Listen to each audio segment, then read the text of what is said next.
we're in. All right, my Oh man. my gosh. We have done it. Despite all the odds, all of my technological issues, we have finally done it. Praise the Lord. Oh, yeah. Praise Sign the of the Lord. cross all the time. Okay, Amen. dude. Ben, the Lord's Giant, it is my pleasure to have you join us today. We're going to have a bit of a conversation. I'm going to read the bio that you gave me because it is immaculate. It is so I good. didn't send him this. He's just gonna Yeah, read something maybe an about angel sent it. Maybe an angel shot me a whatever. DM. Who knows?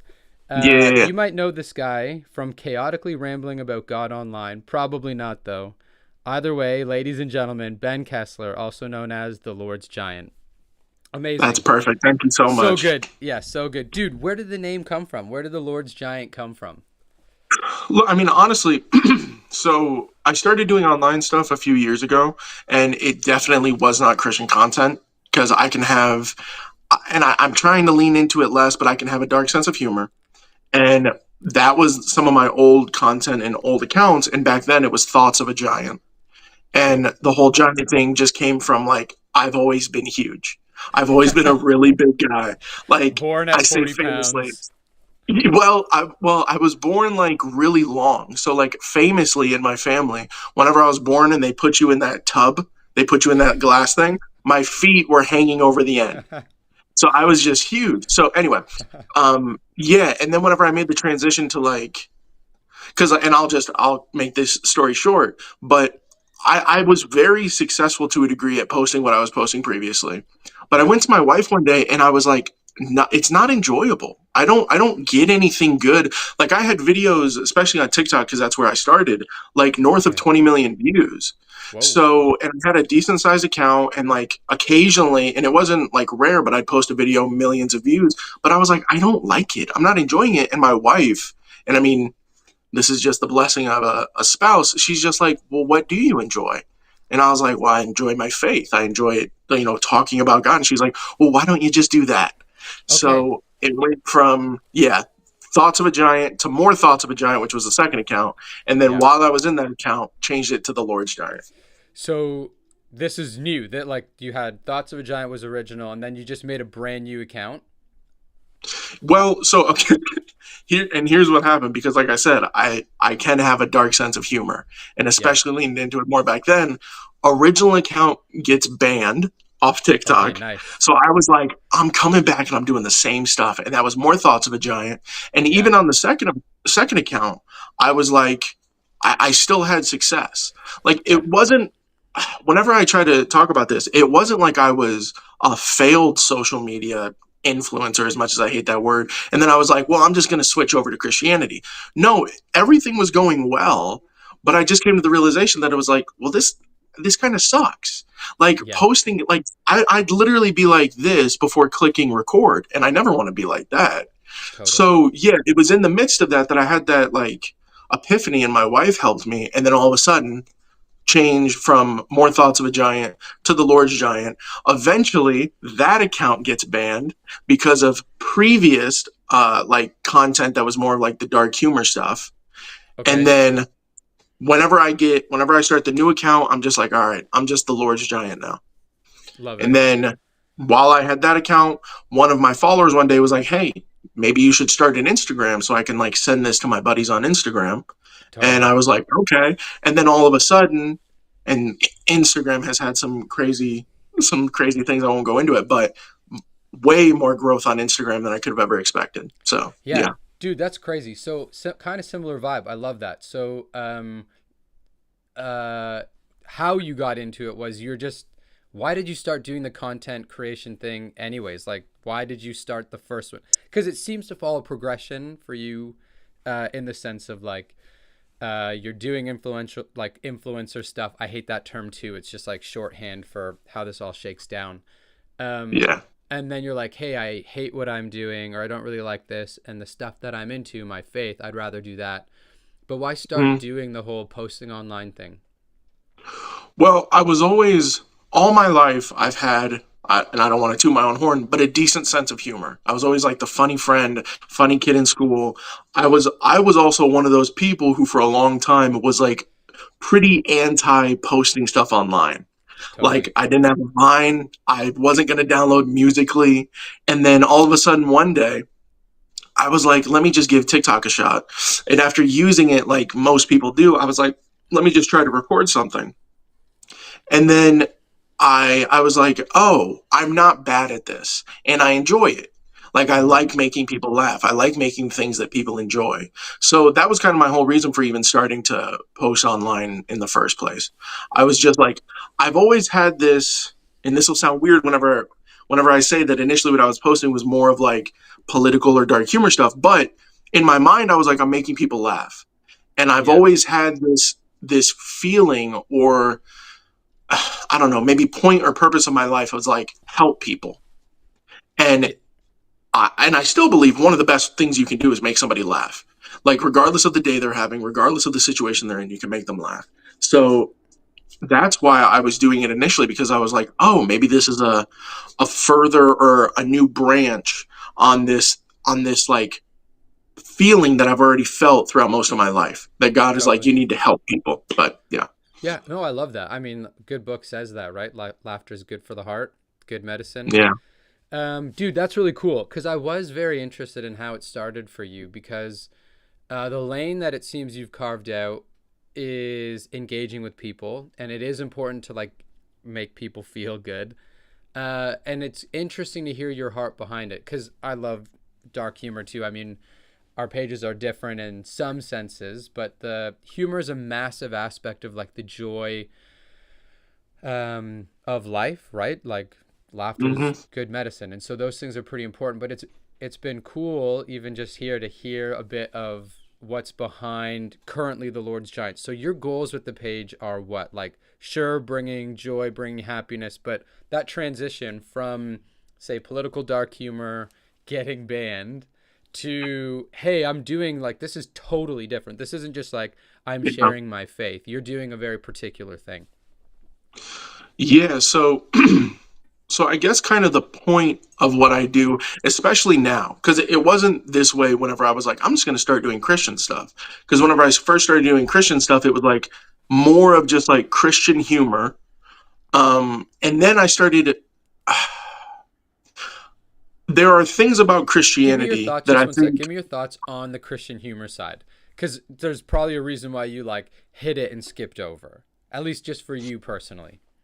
Well, I kind of made it more so like a optional thing. I want to say like a side thing, because I'll still occasionally do like what I think, I guess at least, is like funny stuff, and there will Yeah. still be humor in some of my stuff. But yeah, Christian humor is kind of one of those things where there's good Christian humor online, and then there's a whole bunch of bad Christian humor online. And I think a lot of the time, whenever people start to delve into bad Christian humor, is whenever they make that their whole thing, because to a degree, there's only so many times you can do the same joke or the same jokes. Even if it's the same 100 jokes, if you're doing stuff online for years, eventually you're going to beat that dead horse until it doesn't look like a horse anymore. Yeah. It's a So, puddle. but there was, yeah, exactly. Now you're just hitting the ground. But yeah, at a point, I was like, I don't know. I think there's a lot of things about Christianity that for the average person haven't or hasn't been properly expressed or told to them in a way where they actually want to listen to it. Like Hmm. a lot of people grow up with fire and brimstone. A lot of people are just told like, shut up. I don't want to hear your questions. Don't question this. It's wrong to question this, blah, blah, blah. Or like certain topics, they're just like, this is just what it is.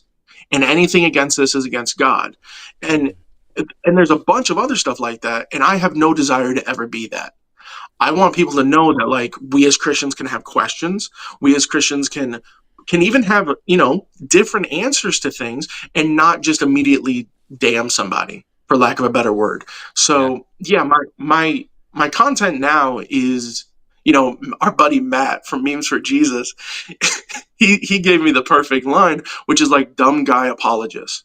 Because Yeah. I don't because I don't have any plaques. There's nothing behind me on a wall. I didn't go to some school, but I still think there's people should know you don't have to do that to get answers. You can just find answers. Like in Totally. the same way that I genuinely believe if you seek God, you will find him. If you seek answers, you can find them. They don't have to be in a university somewhere. They don't have to be, especially with where we are nowadays, we have the blessing of the internet.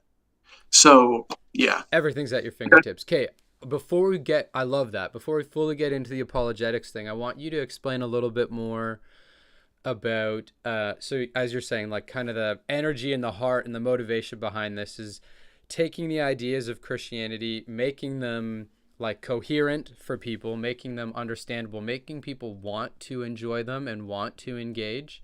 So I'll ask a clarifying question, but I'll kind of explain it from my side too. So I do the same thing, but instead of with thoughts like on my actual page, I do them in my stories or whatever. I want people to engage with Christianity through like the lens of beauty. And so for me, it's the same kind of hope where art can do something for people, or like well-crafted words and ideas and perspectives like what you're doing can kind of break down people's defenses. Because I know I grew up in a space that was like that, right? Don't ask this question. If you don't agree with us from here, you're not in the in club. Like, Mean Girls, like, don't sit, you can't sit with us. Like, you're out of the club. And so putting yourself in that position has got to be like, in one sense, like pretty like emotionally rewarding.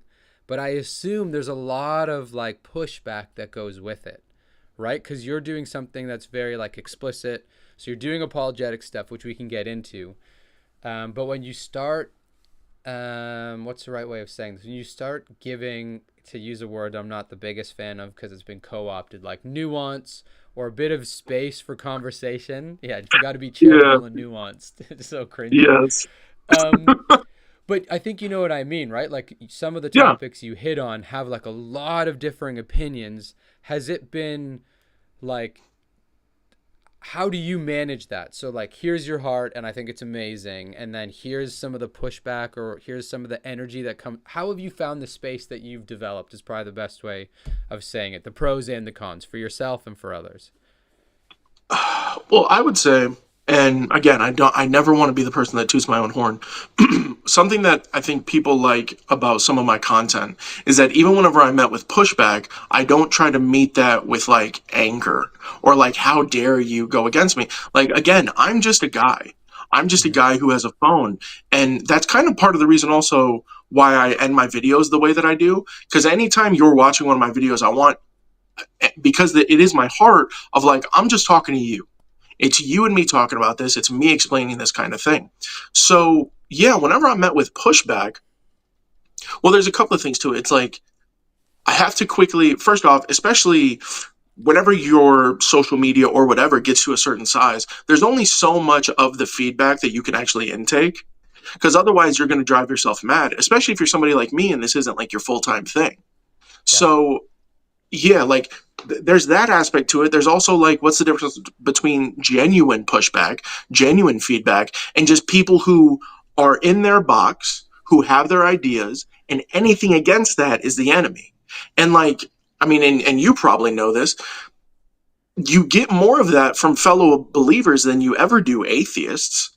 Because Oh yeah. atheists are all, for the most part, are already like all of it no.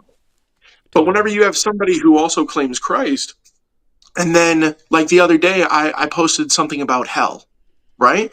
And I told people, which is my current view on hell, I'm very 50-50 between eternal conscious torment, eternal conscious, yeah, ECT, and annihilationism. Yeah. Just because, and that's one of those things that people are like, whoa, dude. What? Like, people are quick to call you a heretic. People are quick to call you like, the number of times I've been called like new age or progressive for saying things that if people would even like look into the history of it, it's like, I don't know. I don't think the Christians in the first century were new age or progressive. Yeah. But yeah, like, I don't know, like dealing with feedback and dealing with pushback, it kind of just depends on the thing, because there also are definitely times where like videos I've taken down or corrections I've made where I was like, I was wrong. I was Yeah. in the wrong, or I didn't properly express this, or I didn't say it the right way, because again, just a guy. And I don't want to I don't want to use that as like a shield of like, you can't say anything against me because I'm just a Yeah. guy. But no, it's just honesty of like, I'm going to get things wrong and occasionally get things right, just like everyone else. And Totally. And there's nothing. Yeah. yeah, there's a lot of humility that comes with that, and it sets a really good framework, like in foundation for people to participate in. Because I think one of the issues that I see in like the content culture, creator culture thing is everyone kind of tries to set themselves up as an authority. Because a lot of this stuff for people is like a business, right? So you don't do it full time.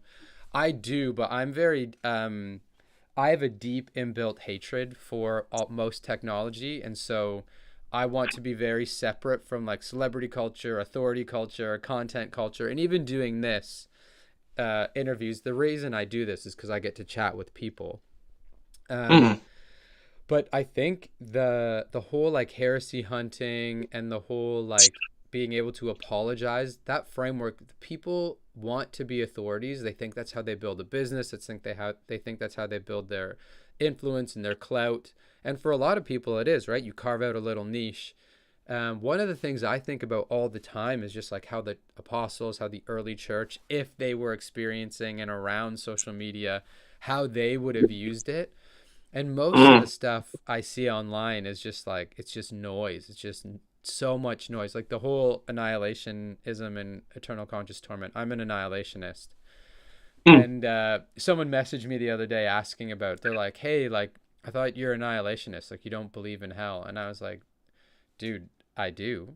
That's where people get annihilated. Like, Right. you just don't know. A lot of people don't actually know also what they're talking about. Um, and you've positioned yourself really well. Like I get, one of the reasons I was so excited to connect with you and the reasons I do follow you is there's a lot of apologetic accounts that like are super cringy and turn me right off, right? Five Yeah. reasons why blah, blah, blah. And it'll be like a 22-year-old person who's telling you why their view is the best. And you're like, oh, okay, dude, like you don't, I I remember figured who it I out. was. Yeah. At 22, me versus 2000 years of church history. Don't worry, guys. I got this. But the humble position you have and like the light-hearted position you have and to like just echo back to you Matt's thing, like the dumb apologist thing is like Yeah. that framework is very helpful in the sense of like you're not positioning yourself as this ultimate authority. You're positioning yourself as like a place for conversation. Well, yeah, like I'm positioning myself as a fellow Christian or Yeah. to somebody that isn't a Christian of just a fellow human being. Like that's another thing that I really like to hammer home with people. Like even if I vehemently disagree with you, you are Yeah. still a part of the Imago Dei. You are still made in the image of God, just like me. Like I forget, maybe it's in the book of James where it talks about that we are meant to respect the other people who are image bearers. Like Hmm. that's important, and that's something that like modern, probably more so Western Christianity, because that's just like what I have a lot of interaction with, really doesn't like. Whenever all of our culture is just about us versus them. And I really don't believe that that should pretty much ever be the mind of a Christian, is like Totally. to make them like, do we have enemies? Of course. But even if they are our enemy, like I'll tell people, like you've probably seen in some of my videos, good news, you're supposed to love them. So Yeah. that doesn't change. There's not like yeah, there's not like a lane of that. It's just I should love you. I am called to love you regardless. But yeah, yeah, with the whole Dude, social that's media just thing so and like refreshing. I'll just like, cause you're right. Like that whole mic drop Christianity thing, the yeah. whole world of like dunking on people. Like I'll go on my YouTube and I don't watch. I'm not a big politics guy. Like I've studied it Mhm. previously and I know where I land. But when I sign on and it's like this person owns the libs, this person owns the conservatives, this whatever, like compilation of who this person dunk, and I'm like, ugh, like this isn't content. Or even just No. like the talking heads who will like, this is my wife and I, like one of our biggest pet peeves is if there's something that we are interested in like the modern discussion, we'll try to put on a video. What you get is like a commentator YouTuber who just like they'll play the video and then say like the bare minimum so they don't get copyright infringement and just like steal Yep. views. And I'm like, this Yeah. isn't real stuff. And so hearing your heart behind of like, hey, I'm just a dude and I want to talk with people is so refreshing in a space that is like so polarizing, so like fabricated, so make believe, so like motivationally separate from people and focused on like clout and influence and whatever and prestige. Um, so dude, like I knew there was some of that. I didn't know how deep it went, and I knew that there was a reason why I enjoyed your stuff at a deeper level. And hearing your heart behind it is pretty amazing. But Well, continue. and So even you're like, talking about, yeah, and I was just going to say, just based off what you just said, like you probably have seen, because occasionally, because I'm not Catholic, and from what I know about Catholicism, I never will be. But I do genuinely still have questions about it because, whenever I was younger, I was like, those Catholics, like a lot of Protestants are like those dirty Catholic. Oh, they do all this stuff. And then getting older, I'm like, oh no, that's just another denomination of Christianity. There's totally. really there's basically nothing where I should ever view them as us versus them. So whenever I ever have a genuine question about Catholicism or their history or whatever, I try to make it abundantly clear I don't care about teams. I don't care about, and both sides are guilty of it because, I mean, to be fair, Protestants and Catholics have been butting heads since, yeah, since That's Martin how it Luther nailed started. that to the door. That's how it goes. But yeah, there's, that's stupid to me. Like, and Yeah. and maybe that's too like far too simple a way to talk about it, but it just is. It's just dumb and childish. And Yeah. it's also, again, goes back to me, at least in my opinion, being unchristlike. Of just like, here we go, we're just gonna argue all the time. Catholics are gonna call Protestants prots or like prot dogs. The number of times I've had like a Cathro bro just call me like a heretical dog, and I'm like, all right, dude, like chill out. But but yeah, it's like what? But what does that do? Like somebody, Totally. funnily enough, last night somebody asked me like, what did you think about Parker talking with Charlie? And I was like, I don't know what you're even talking about. And for anybody that doesn't know, Parker is like a some liberal kid on TikTok, and then Charlie Kirk is some conservative guy. I don't like either of them. I don't like either of those people. But I went and watched the clip, and it's the epitome of what you're talking about, where it's like it's nothing. Charlie Yeah. Kirk is in like this circle surrounded by people who like run up to the table to talk to him. And then Parker does it, and Parker is just like constantly talking over Charlie Kirk for however little amount of time, and then like a buzzer goes off, and then he goes away. And you're sitting there, and the number of people this content is just made to be like, yeah, my guy, not that guy, and it's like Yes. that's nothing. That's Totally. just kids. It's like kids watching, I don't know, Power Rangers, where you're just like, yay, the Power Rangers Yeah. beat up the big monster. The bad guy. That Dude, you're should so right. What's well, that should never be crazy, Christianity. totally. And what's crazy is like the entire, so like the whole machine behind those people is oriented towards that. Like I've been a part of conversations that are literally, I can't say names and I can't say organizations, but like literally like, hey, we are going to create this content that panders to our bottom line because they pay the bills, they pay our Patreon, they pay this. And we Yeah. don't care about engaging with the other side. We care about our talking points. Um, and so like it is crazy that you mention it because like you said, that is one massive level divorce from reality. And then as far as like the Catholicism and Eastern Orthodoxy and Protestant thing, like social media world is not real either, right? So you have these people who are just pandering. Then you have this Mm, weird subset of people who do apologetics online. I was literally thinking, I was walking home yesterday, and I was thinking about just like my wife and I are working through where we are going to land. I was born and raised Protestant. I did my master's at a Reformed Baptist seminary, and while I was there, I stopped being both of those things, and I've just been on a journey for the past decade since then. okay. And I was thinking, and I was like, you know what? There's this online world of Catholicism and Orthodoxy and Protestantism. So like the rad trads and the ortho bros and the prot dogs, to use your Yeah. language. I love the nicknames. But I was sitting there and I was like, hey, I go to the church. I go to the Divine Liturgy every once in a while. We go to Mass every once in a while. When you meet real Catholics and real Orthodox and real Protestant people, it's just so much more, it's so different than online. And in fact, like nobody really cares what's the best way of saying this? No one really cares what you believe in that extent. They care about the fruit of the Spirit. And that is a massive aspect of what life is for me. So this weird slice of life of online is like, it's so tempting to be the worst version of everything imaginable, like pandering to a bottom line, being like super over the top, everyone's an enemy, everything's controversy, everything is like this pursuing of clout. And then for you to just carve out and be like, hey, I'm here for people, I don't have genuine dialogue. I think that's amazing. I did have Well, a question about you. Oh, go for it. no, what I just wanted to make it clear, like for anybody that goes to watch my stuff from this, I'm certainly not perfect in that.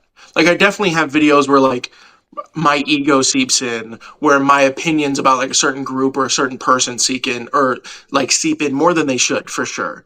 But I just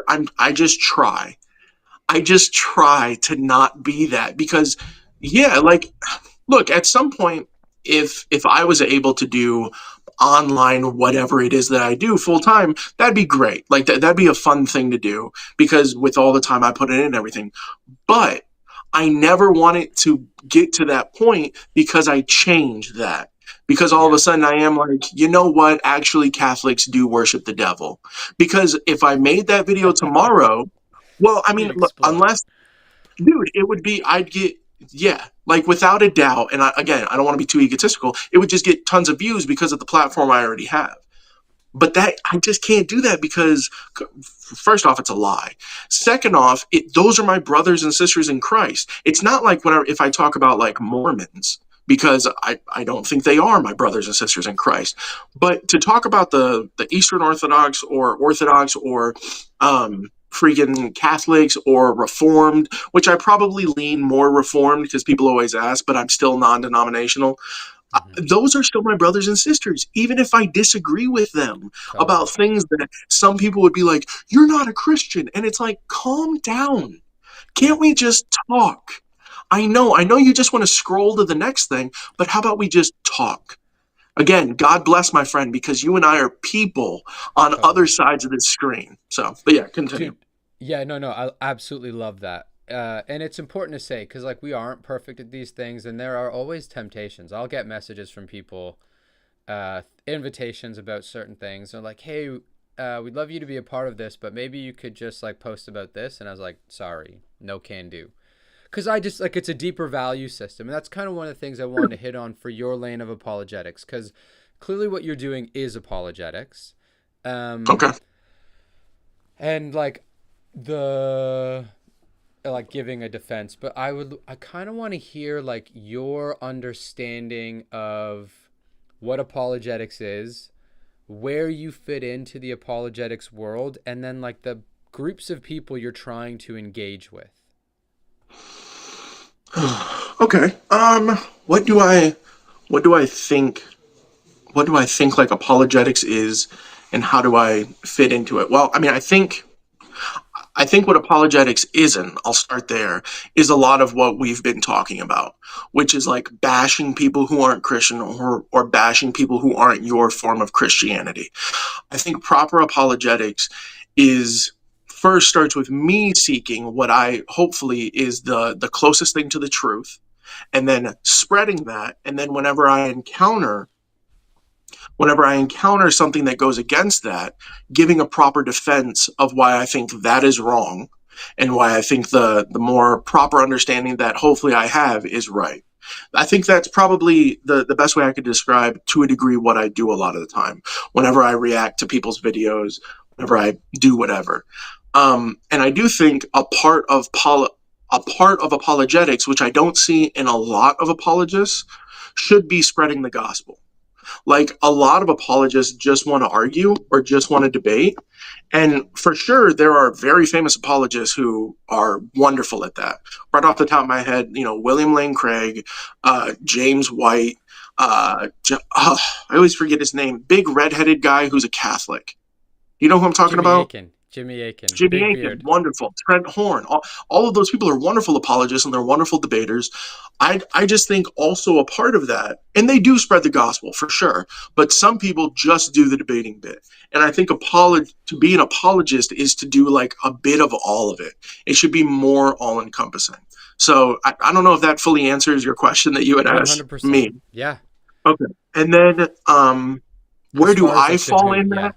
Yeah. Yeah, I'd say like I don't know, D tier, like really entry level, like genuinely. Well, because because I don't do debates, because I Yep. don't do public things, because genuinely a big reason, and I've had plenty of people be like, we should debate this on live. And I'm like, I just don't think I'm mature enough, frankly. Like because That's bold. That's good. well, I mean, and it's just the honest truth that I have no desire to like get riled up and not be able to maintain my like more calm like disposition. But at the Mm-hmm. same time, I can watch a video and I can do proper research or for whatever I already know and respond to it then in quote unquote real time. But yeah, I Mm-hmm. mean, I would say obviously I'm leagues below all the people I said, leagues below people like Inspiring Philosophy or a Mike Winger, and Mike Winger was a huge inspiration to me in what I'm doing. He is just yeah, he's killing it. Honestly, maybe what I would, and again, to a lesser degree, and it's funny because of your work with this person, but I would say almost like a Ruslan. Somebody like that, someone who is a Christian personality who also talks about these things. Mm-hmm. Like, and and again, obviously to a way lesser degree. But I that is kind of more in the realm I think of where I occupy. Because I mean, and you've seen it, I definitely 95% of my page is that, and then occasionally I'll talk about superheroes or something because I also have that part of me. So Yeah. and that and that to a degree is intentional in a way because I never want people to forget that again, I'm a guy. I'm just a guy just like them. Doing your So thing. yeah, just doing a thing. So yeah. And then who are you trying to, so I love all that. And I have a bunch of questions that Oh, I would love to, yeah. Who are you trying to engage with? so I'm trying to engage with non-believers who I think have received a poor version of the gospel, who have Mm-hmm. received a poor version of Christ, who have received a poor iteration, translation, whatever.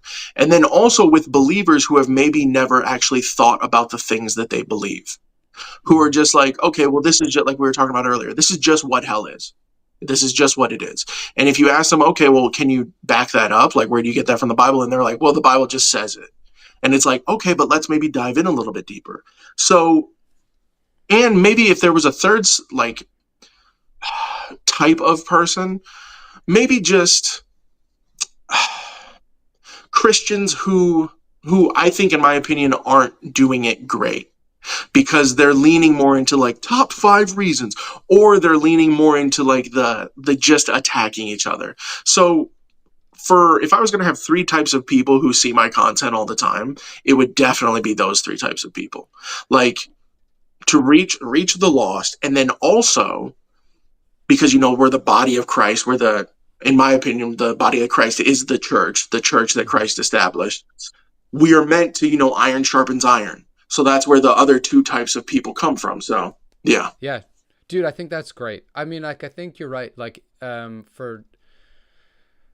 we have a very similar overlap for like people we're trying to reach in the sense of like, I'm very interested in people on the fringe. So people on the inside looking out, people on the outside looking in. Um, Mm. and then I really do want to establish people into like a rich tradition. And when I first started all of this stuff and having the conversations that I have, it doesn't matter how high up the totem pole you climb, right? Like I have my master's, but there's always just people who know more. There's always people who are like more Yeah. charming, more charismatic, more this, more that, better setups, everything. And so, like you said, like you have the apologists that you really enjoy, Winger, Inspiring Philosophy, Jimmy Akin, Trent Horn. There's tons of them. Um, Yeah. but just to know like our little lane, one of the things I think is super important is like I'm big on like people's everyday life. Like the ordinary is important, the Mm. ordinary is holy. And I'll get messages all the time. I'm sure you do. Like, hey, how do I do this? How do I build a little platform? How do I like create something that is gonna like make waves? And one of the big things I tell people often is like, hey, you just kind of like do your thing, do your best, and just like let God direct it.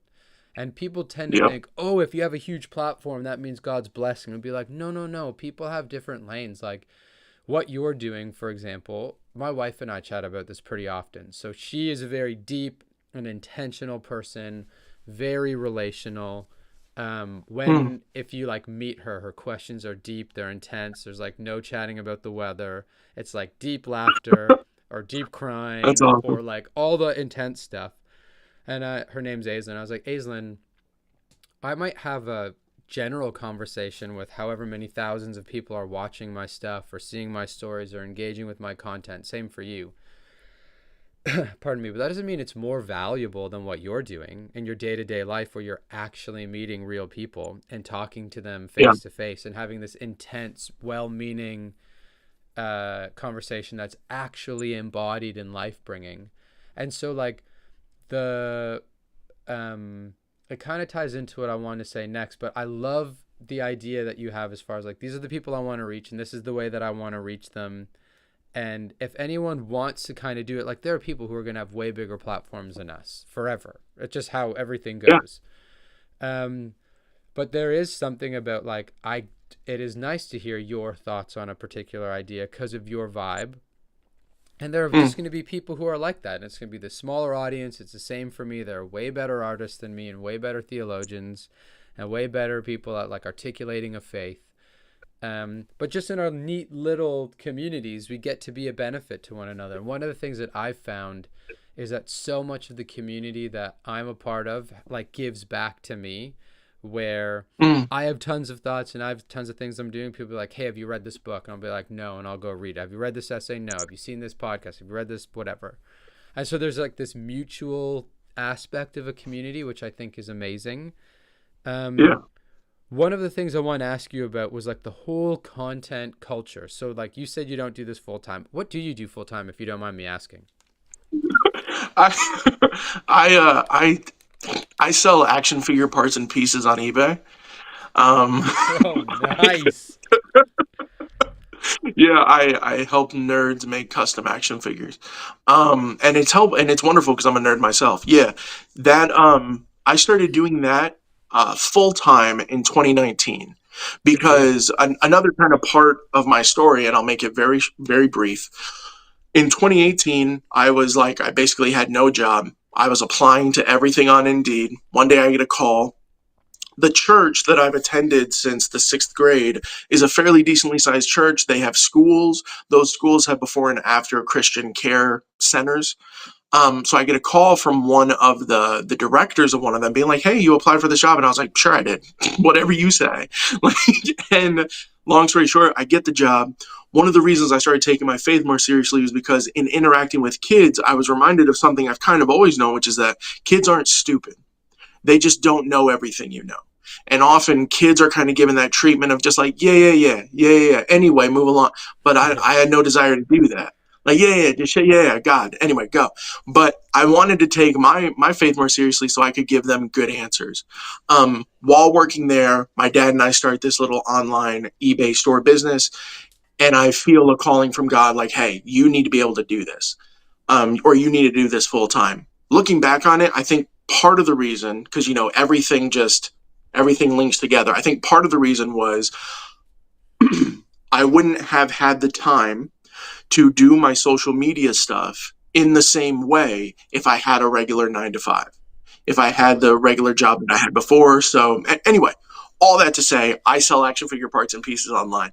I wanted to say something really quick to what you were talking about with in relation to like somebody like me who has a decent number of followers, and then somebody who has 10, and or like in your situation, you with your situation and your wife's, in that I completely agree. I don't think, and this may sound dumb, but I don't think I'm any more blessed than someone who has a small audience, because it makes me think of like what C.S. Lewis says in Mere Christianity about if it had only been you, like if you were the only person, Christ still would have gone to the cross. So if in somebody's small community they only help one person, that's insane. Like to be the tool that God uses for one person's walk with him for eternity is amazing. And Yeah. it's just beautiful. And I forget, did you ask a question or did I just No, I start was going rambling? to. No, no, that's great. And I think that's really important to hit because we live in a modern time that wants to put metrics and sales around everything. And so it's like, Yeah. hey, yeah, your use for the kingdom is what you're producing, and we count it by followers and like link hits and whatever. And we're like, no, no, no, no, no. That's a huge swing and a miss. So it is. I want to double Yeah. down, triple down on those kinds of things for people because we live in a time that thinks that like audience and platform and influence is something important, and it really isn't. um No. I would be off of this if I could be. This is what I do in one sense full time. um this is like my virtual life. My real embodied life is where I spend the majority of my time because it's my Mm. wife and my kid and my community and my family and like all of these things that are real that matter to me, like walking to the park, going down to the water, hanging out with my like those things, eating good food. It does not matter, like, to bring it all the way back and then we'll keep going forward. But to like all that, I don't care who calls me a heretic. I just really don't care. I don't care that No. some like anonymous account with like they follow 1,000 people and I have 0 followers, like, hey, you're gonna burn in hell. I'll be like, bro, I do not care what you think. Like, you are Yeah. not a person to me. And I have had the good fortune of connecting with a lot of people, and even the best relationships that I've cultivated online, and there have been some good ones, they're just not the same as my real life relationships where there's touching, where there's smiles, where Yeah. there's all the little subtleties of being alive with a person. And like then you add church. This is the kind of thing I want to chat about. So like take content culture, creator culture.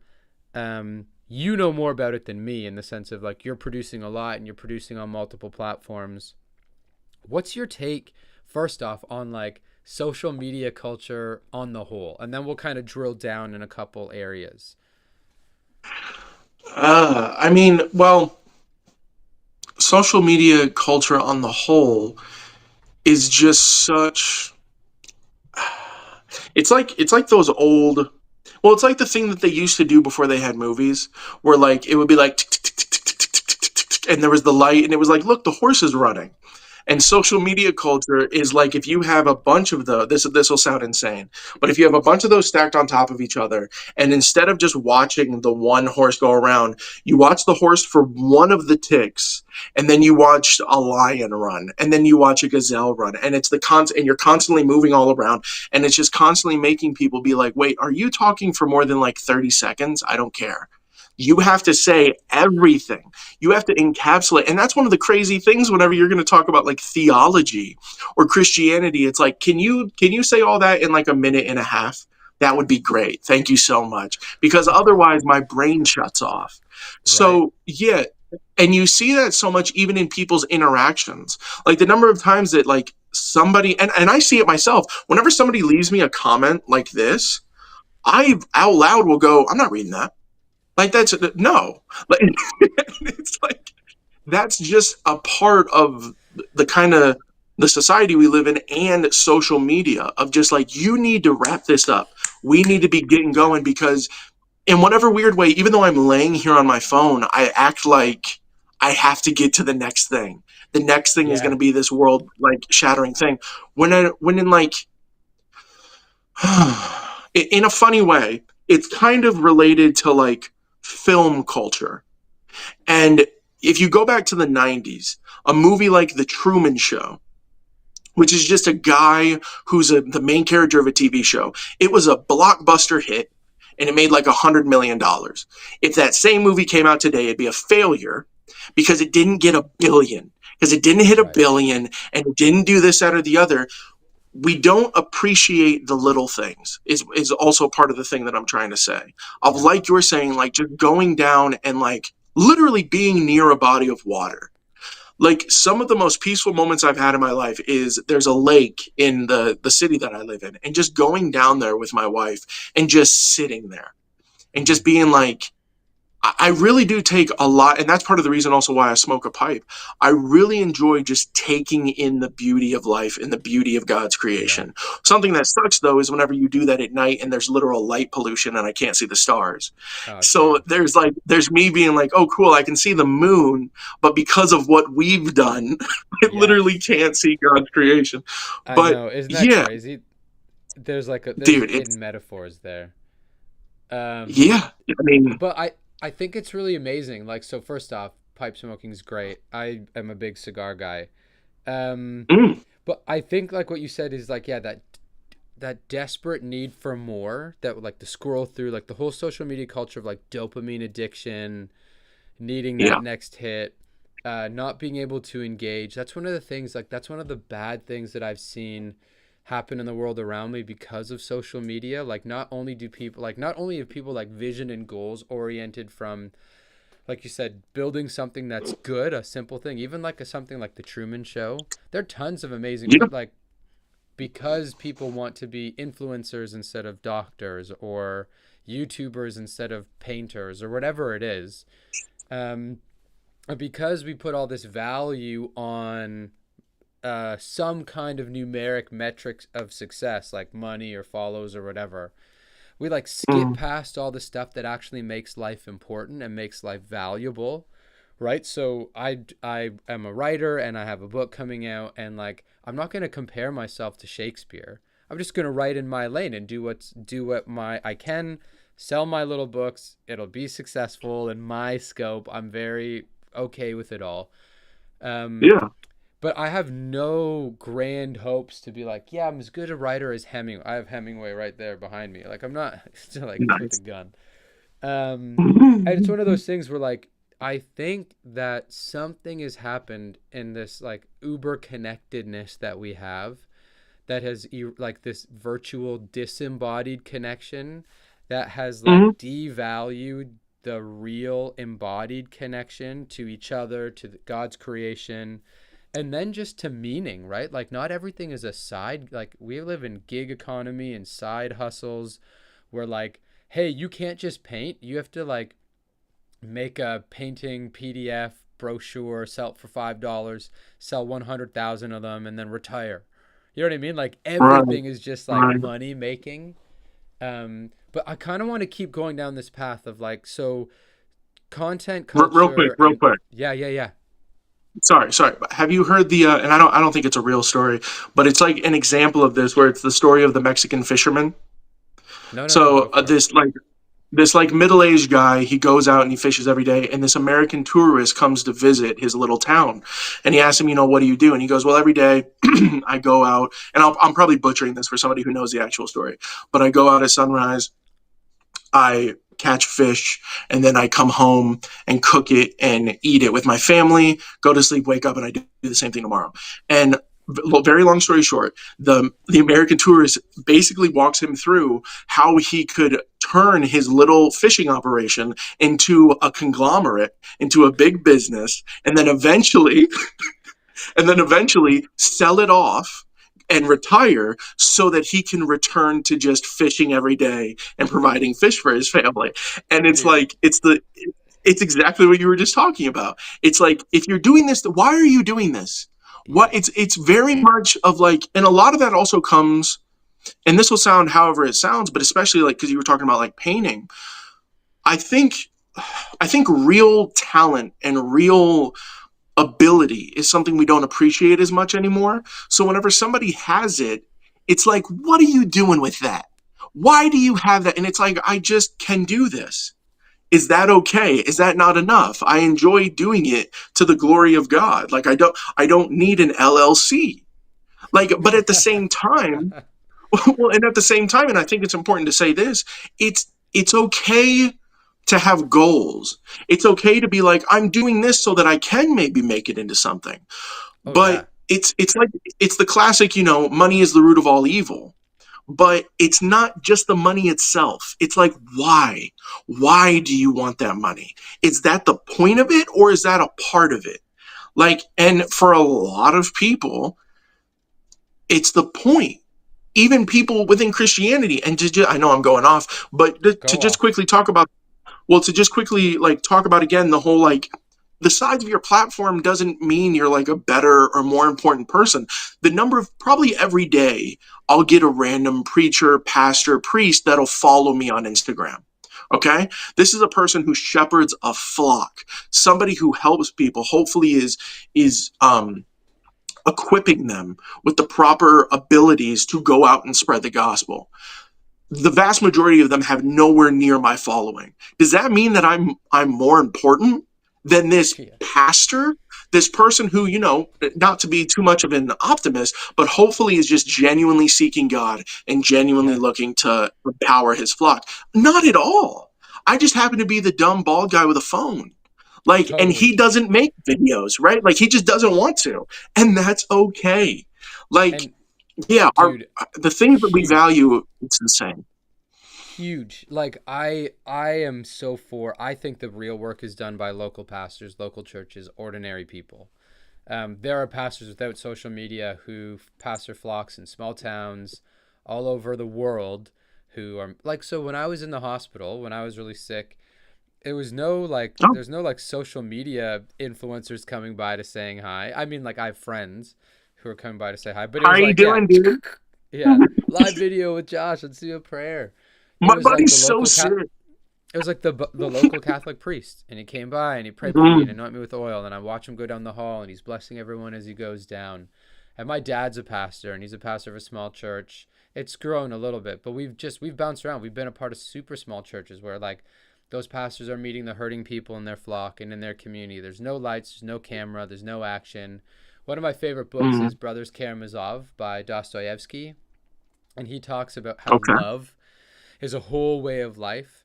And he's like, there's an easy, like there's love that's up on a stage, like there's a dreamy version of love that's up on a stage with everybody watching, rounds of applause. And then there's like love in reality, like not love in dreams, love in reality, which is harsh and brutal and a whole way of life. But that's the Mm, real answer in that book of like, how do you get through everything? It's the harsh way of love. And mm. those local pastors, like they're doing the stuff, they're doing the real stuff, and I think that that matters so much. um Well, it's what Christ. Sorry, not to cut you off, but it's what Christ talks about whenever he's like, helping the beggar, helping the random person on the street. Like you'll never know who that actually is. If that, and Totally. I'm bad with citing exact verses, so I apologize. But I think the implication there is that like it can literally be an angel. You don't know if that's an actual person who needs that dollar, or if that's a test in a manner of speaking. And the point isn't to view it all as a test, but it's to do it. It's to do it in, I guess, how I would say, like the abundance of love that we have been shown to spread that amongst everybody else. Not for anything other than that. For because the same way that he loved us, we should love. Like, and the Totally, dude. same thing goes for like I genuinely believe in a similar manner that I think some sins are viewed differently by God, but all sin separates you from God. All sin makes us fall short of the glory of God. In the same way, maybe this guy was blessed with a mansion that I didn't have, but we we're both blessed. Either way, he and I both needed the cross. So I have to constantly remind myself of that. Like, regardless of how anything goes, success or failure, the cross is still there. Like one of the crazy things about God being outside of time and inside of time is that like he's always saving us. So like the cross is always still a point in history. You know what I'm saying? Like and it's wild to me. And if we keep our minds on that, then we remember that like that is the point. That's the point of doing any of it, and it's the great equalizer. And I'm no better than you or some person who's never even downloaded a social media. We're all adopted by God, hopefully. But Yes, yeah, dude, that's so good, and it's so important to like keep the main thing the main thing. It's one of the like, and it doesn't matter people's lane. There's a lot of people who want to like sex up what they're doing, like make it sexy and say like saleable, like, oh yeah, I can yeah. resell this or I can prepackage this. But ultimately it's all kingdom work. That's like when it comes down to it, whatever I'm doing, whatever my vibe is, whatever you're doing, whatever your vibe is, it's this kingdom effort. Whatever those pastors with Mm, no social media, like when I was doing my master's, I was helping out some of the people who were working in the big church the seminary was connected with. Hmm. And not to toot my own horn, this is like days long gone, but I would go on Saturday and just like help the janitor and maintenance staff. We just have a blast. I liked hanging out with those guys, and so whatever, it was so much fun. And we would sit down like after working for the morning, we'd have lunch together, and we'd just like sit and chat. And I remember thinking to myself, like, these guys are rough around the edges. They have a bunch of questions. They have a lot of opinions on the world and how things ought to be. Obviously, it's like the blue collar. I love blue collar people. Those are my people. And I was Yeah. sitting there and I was like, but these guys are like more faithful than like anyone I know. Like they work like 10 to 12-hour days here at the church. They're keeping everything Hmm. going. When the service, like when you have Sunday going on, this is like a big old historic church. They're there before everyone, get anything open, unlocked, warmed up, heated, fixing stuff that breaks. There's just so many little things. I'm like, the kind of faith, and like they tell me, they're praying through the service, they're doing all this stuff. I was like, the kind of faithfulness that bubbles in to this completely unseen ministry that people do is just a Yeah. beautiful thing. And it's just kingdom. They're like, hey, I'm making sure the furnace doesn't explode in the middle of the winter so people can participate. That's my multiplying of the talents that Jesus has given me. It's just Yeah. amazing vision. Um, okay, so some of the stuff, I mean, we've hit a ton of the stuff as we've gone. Probably what I want to do is we can talk about a couple hot button issues. I actually think I made a mistake going live, so we're not actually live. This is just me and you chatting, and then it'll get posted. So this is actually the best of all worlds for me because I would way rather just have a conversation without all the other stuff. And so we can Oh, just, yeah. I'll share the YouTube link with you down the road. Um, Perfect. but it just like, so the technical stuff I didn't feel. So I think what we'll probably do is we can talk about a couple of like the hot button issues that you've engaged with and kind of go back and forth. And then as we close off, I'll kind of want to talk a little bit about um, not controversy per se, but like Mhm. how you're engaging with your community, because you do it in a very unique way, like comments and then talking heads. Like you do a really good response. But some of the so I polled a bunch of people on my Instagram, and they had tons of questions for you. Number one, everyone wanted to know how long you've been growing the beard.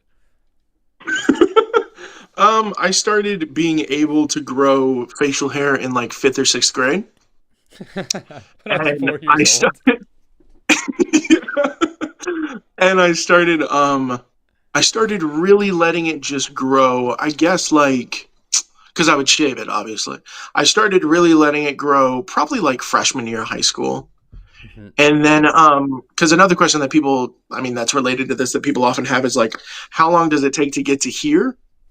And it's like probably like the better part of a year. I don't remember the last time. Occasionally, I'll do a big chop, and I especially would do it before.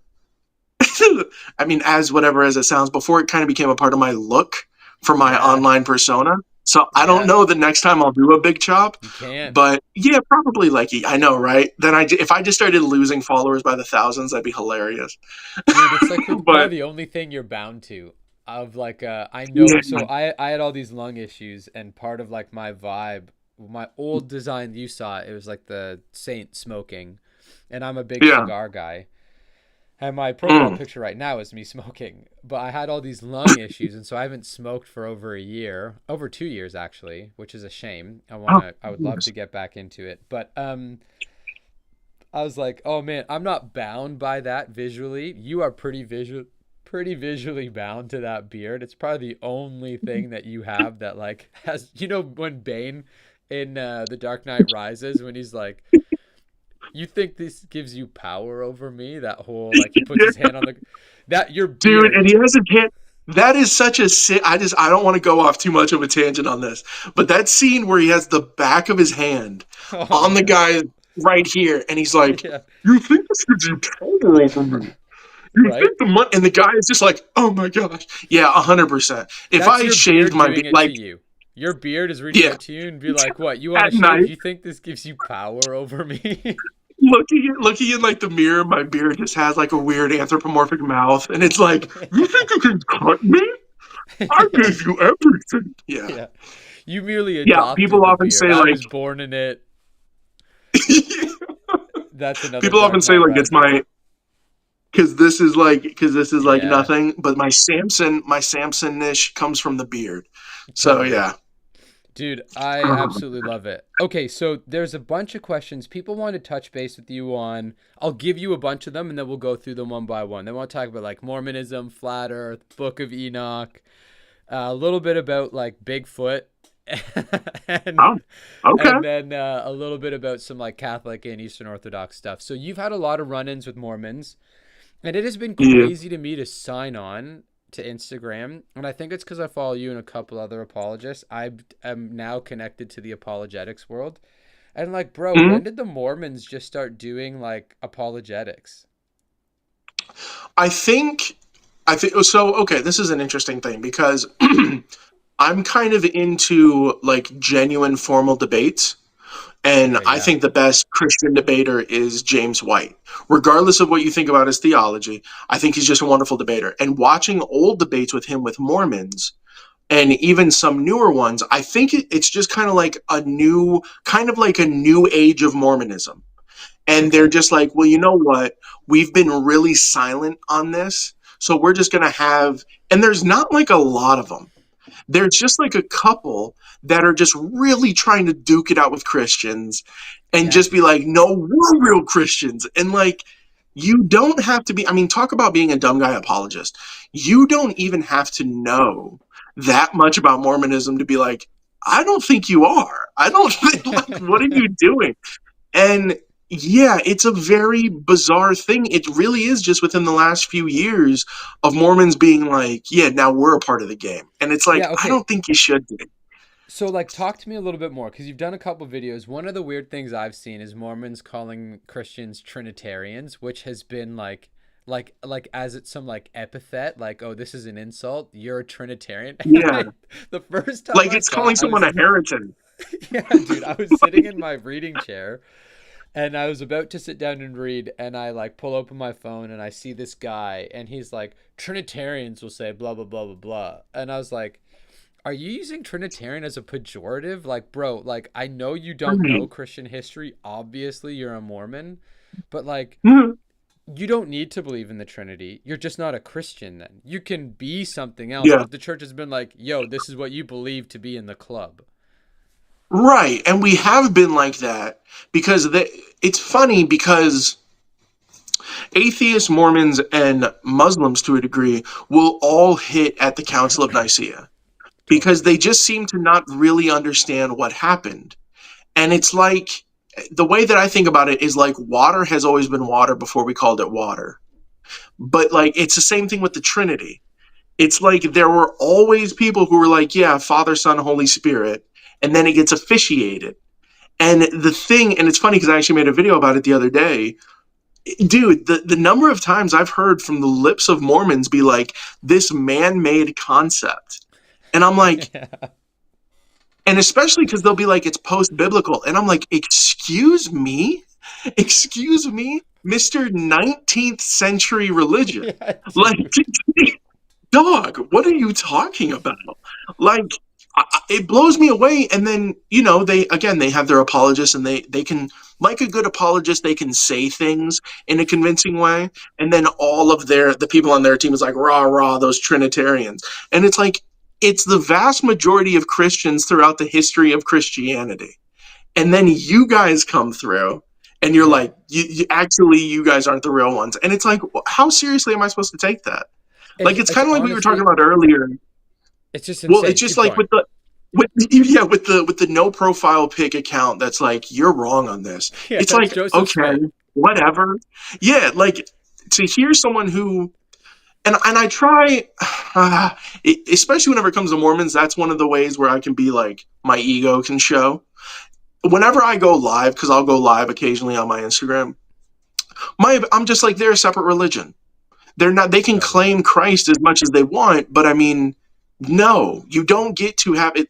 One of the things I always say is like, you don't get to have the name, and then you just change all the stuff back here. It's like, oh no, we're the same because we have the name. No, no, no, the stuff back here matters. And then all of Totally. a sudden you go, well, by the way, like interestingly enough.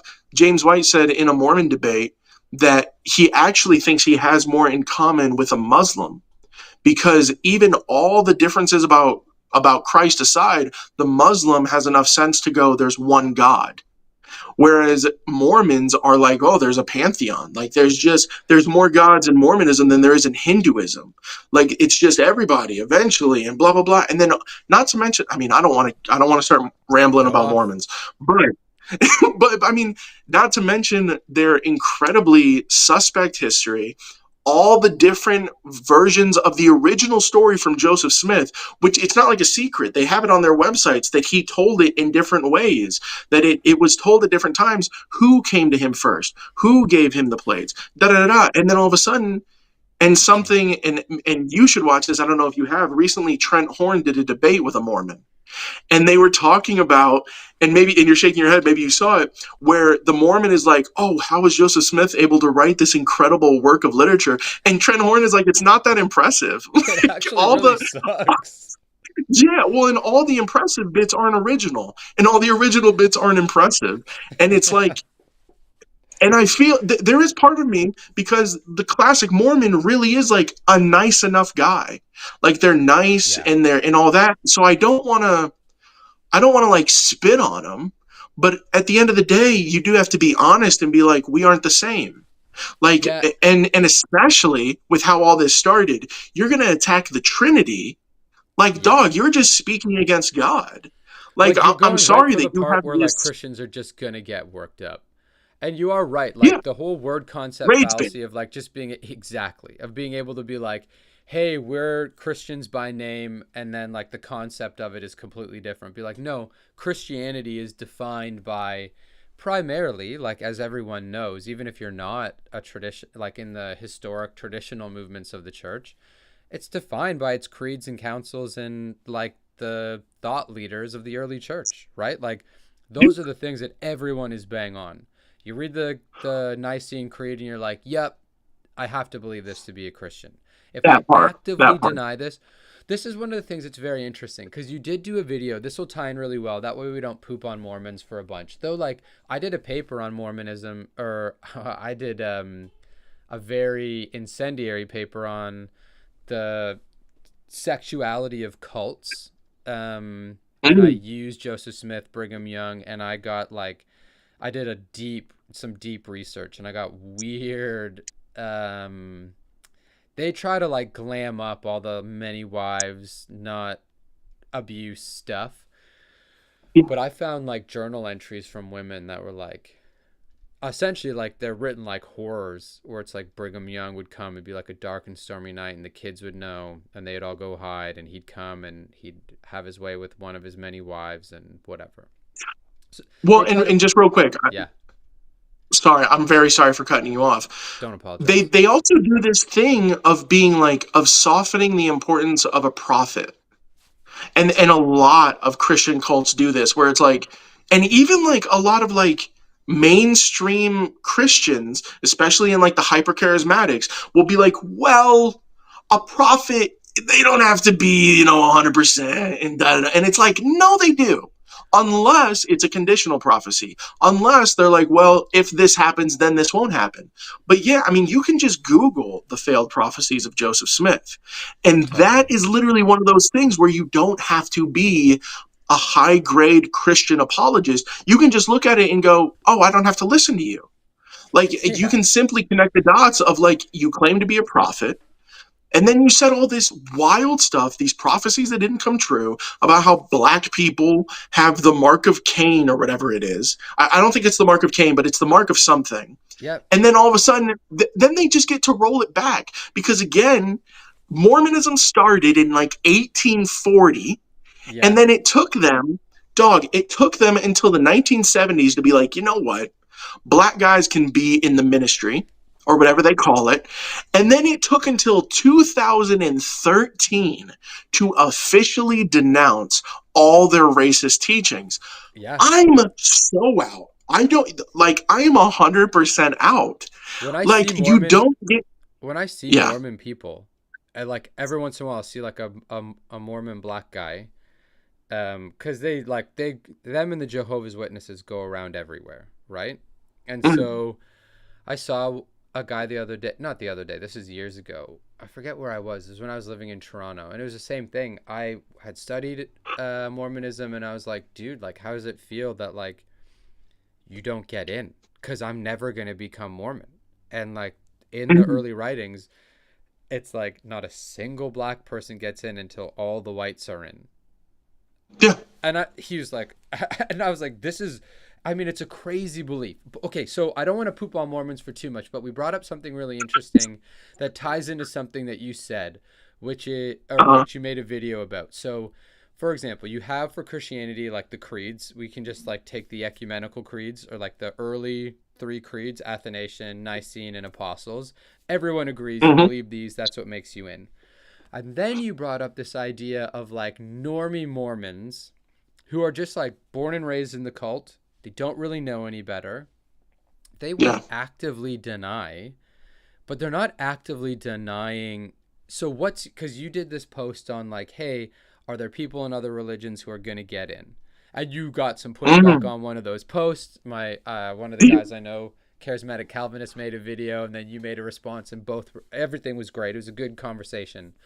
But I think that and take William Lane Craig. I'll bring someone else in. So William Lane Craig actively denies aspects of the hypostatic union, right? So he has, I think he's like a neo. It's not a Marcionite. I can't remember, but he believes two persons, two natures, two wills. So he doesn't. He has a very philosophical view on the nature of Christ. I can send you something after. Okay. So he and I would disagree on aspects of the hypostatic union. We would disagree at completely different levels of intelligence and understanding. William Lane Craig goes way, way Yeah. deeper, and he would reject something. He says that he rejects it because of sola scriptura, and then all these people who are like, hey, here's tradition and the creeds, like this should keep you inbound. But I bring him up to say, like, I think he's saved, even though he would deny something in the creed, even though he would deny something that is the historical church has believed. Yeah. So how do you map out this whole? Because you had a great video on like, hey, there are other people who get in, who aren't necessarily quote unquote Christians. So how do you map that out with Mormons, other faiths, what you believe, what the boundaries are? Well, and I don't want to. Okay.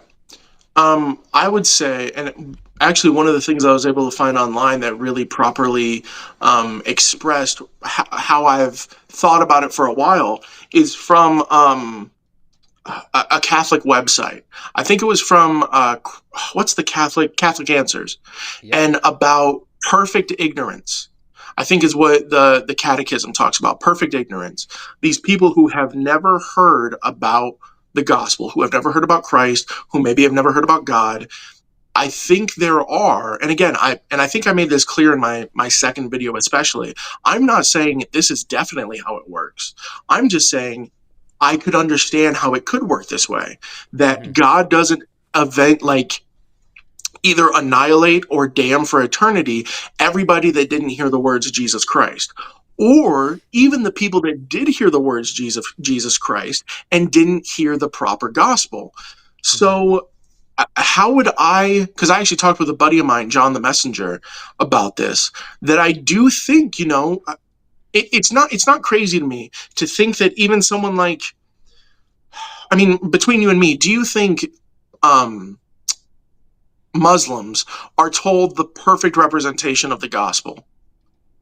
Probably not, right? Especially if you're born in a Muslim country and you never interact with a Christian, or if you do, it's like a caricature version. It's not outside the realm of possibility to me that we get to heaven and all of a sudden there's Ahmed. And I don't mean to do like a really stereotypical name, but I'm just saying because I do think there's something in that God can do whatever God desires. So if there are people who God is like, I want to bring them home, they don't necessarily have to hear the gospel. And I understand how some people would go, well, then why spread the gospel? And my answer would be very much like Charles Spurgeon says in one of his sermons about how, because Spurgeon was full on a Calvinist, but he also believed in the power of prayer. And his response is very simple, and I love it. And it's because you're told to. Hmm. Why spread the gospel? Because Christ tells us to. So, regardless of what I think might happen to somebody in another religion, I'm still called to spread the gospel. Like the commandments of God are very serious and they're for us. So, I don't know if that exactly answered what you're No, asking, it but totally does. Sorry, something went down the wrong tube. No, it totally does. And Lewis has this part of the last battle, like the end of the last battle, his book, where he talks mhm, about you have like one of the main characters. He worships this god called Tash, and that is in Lewis's conception the god of the Calormans is the Muslim god. So mhm, he dies. This kid dies, and when he dies, he sees Tash, which is like some bird-like god, and then he sees Aslan, and he does like this double take, and he's like, "I wanted mm, Aslan, but I, I was calling that person. I was calling Tash God, but I meant you." And Aslan's right. like, "I know. Come on in." And so like people gave Lewis like Lewis caught a bunch of flack for something like that.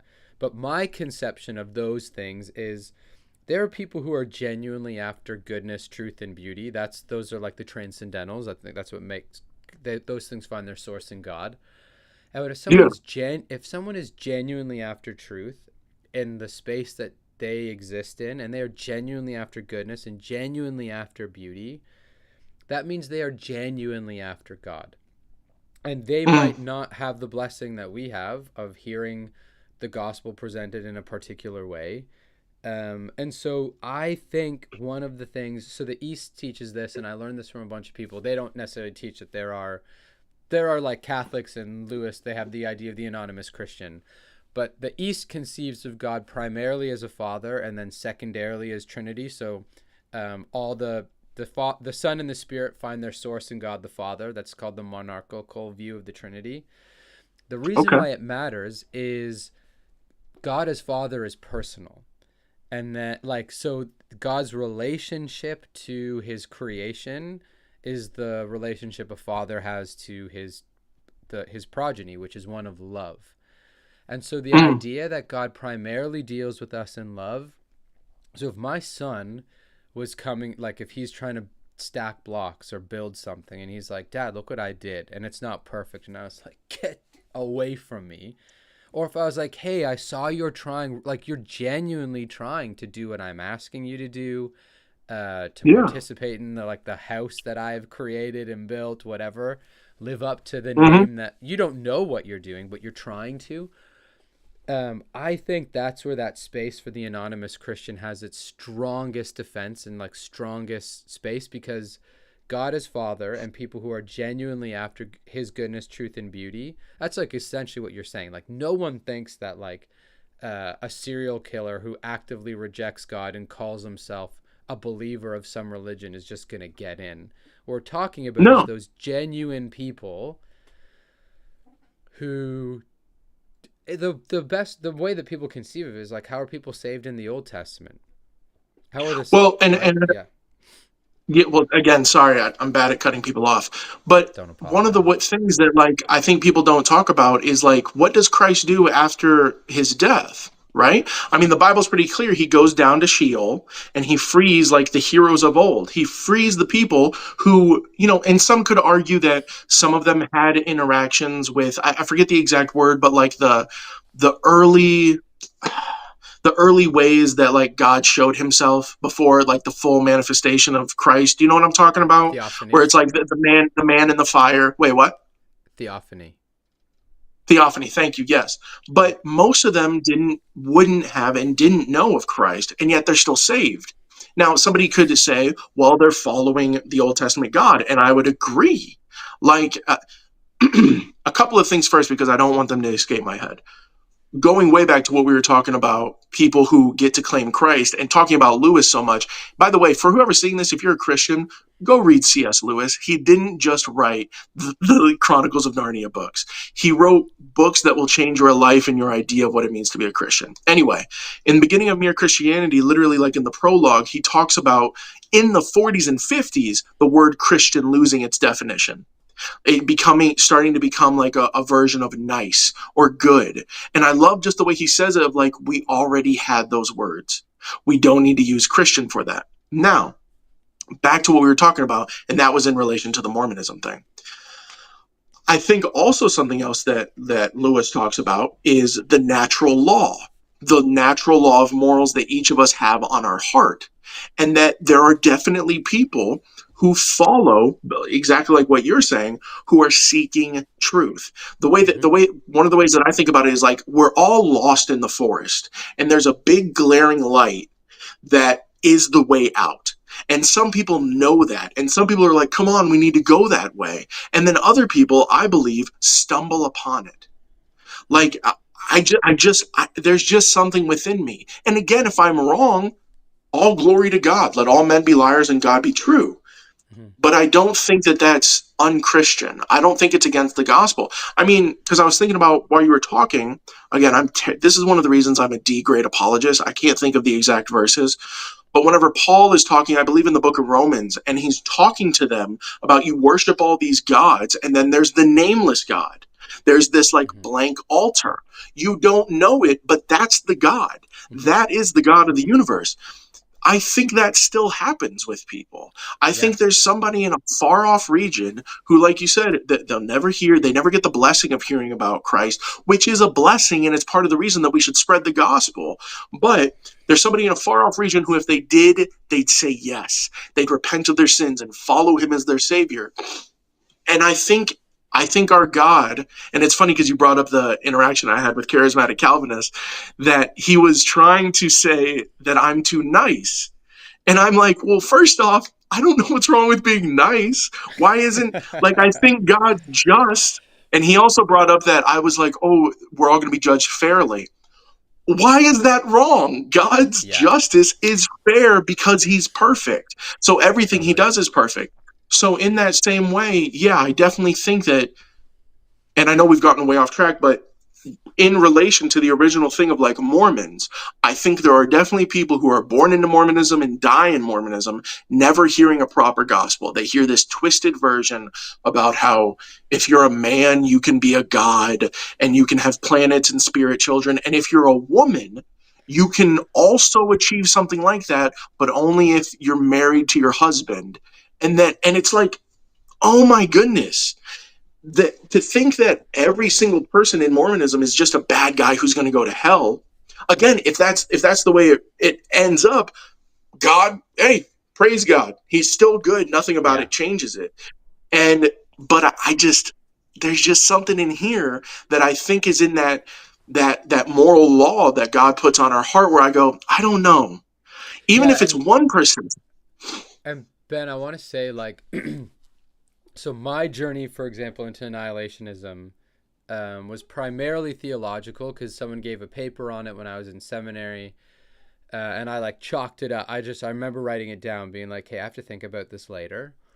And then once I had that thought kind of percolating in my mind, I had these emotive responses. I had these emotive things. And I'm like, okay, are my emotions, everyone's always like, your emotions are fallen and whatever. And be like, yeah, our mind is just as fallen as our emotions. And if they're both submitted to God, they're both Mm, signposts. Our emotions can be signposts.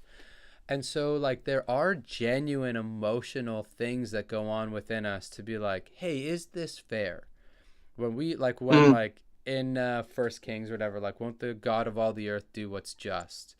And you think like, well, what is justice, right? Like, and so there becomes, because of natural law and because God, like, I know there are systems of answering this question, and we're not going to get to the bottom of it in a satisfactory way. We'll be like, creation's enough to condemn you, but not enough to save you. Like, I know how all the apologetics for this stuff goes. But there is, I yeah. think you're right, there is something within us where we naturally want to, and because we reflect the image of God, we naturally want to, it's not weak kindness and it's not frail justice. It's just to say something Mhm. like, hey, like, this is the universe that God created and what is God's best. So we can keep moving from there. One of the other questions people ask, you engage with a handful of times, is like the whole flat earth slash conspiracy stuff. Um, and Yeah. I'm interested, like, how deep you've gone, or if you get a lot of conspiracy questions and stuff on your page, and how you map that out. Um, No, I don't get a lot of conspiracy questions, even though I'm sure by some people's definition, I mean, all of us believe in some conspiracies. All of us, like, you hear something and you're like, yeah, that's what's happening, or that's what happened, because it's pretty blatant, right? I mean, I forget who I first heard say this, but like, the founding fathers of America were conspiracy theorists. So they'd be labeled that nowadays. So conspiracy theorists just kind of gets this really bad rap because there are like loons, because there's Alex Joneses out there, but even Alex Jones is right sometimes. And then Yeah. whenever he's right, people are like, anyway. Like, Dude, it's so crazy because I saw this video the other day. I love I've been into conspiracy stuff. I mean, that doesn't mean I believe them. I'm fascinated by conspiracy theory, like culture, narrative building, why it's so yes. engaging. But I saw this video the other day that was just like, it was this comedian, and he's like, some of you guys will say like you don't believe in any conspiracies, and he's like, listen, I have a kid. My kid talks to me every day, and I lie to him every day. I lie to that little guy. He uses stronger language. He's like, I lie to that guy every day. You think the government is batting 100, like 1,000? I mean, you Right. think they're just like straight up telling us the truth? Be like, you know what? There are monsters under your bed. So if you get out before before the clock says 6, you'll get eaten.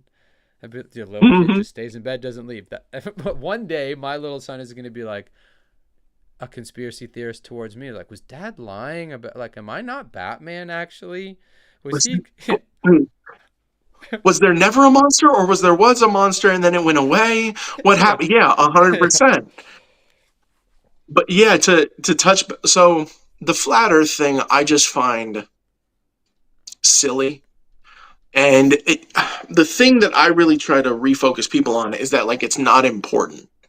It's Hmm. not important. If NASA really is Satan, just because they happen to have most of the same letters, and they're trying to like take people away from God by pointing people, dude, and you say this, Yeah. and people are still, there will be somebody that watches this that's like, yeah.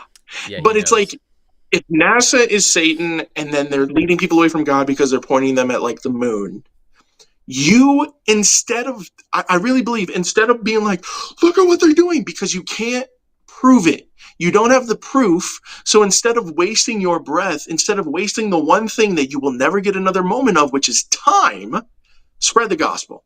Like, Yeah. let's refocus our priorities. But yeah, flat earth, I mean, it's just, it's also one of those things where people are like, well, the Bible is a science book, and it's like, the Bible didn't say that. The Bible Exactly. never claimed to be a science book. Please calm down. Yeah. Um, I do want to hop in because I've had a bunch of people ask me, and one of the reasons I brought it up is because, like, the Bible not being a science book means that we have to have this like thick enough hermeneutic that allows us to understand its genre. And so, like, my undergrad's in physics. So my undergrad's in physics and my master's is in theology. And so people ask me what I think about flat earth. I'm like, listen, like, I did physics for my undergrad. I'm pretty convinced that space is what the scientists are telling us. okay, bro.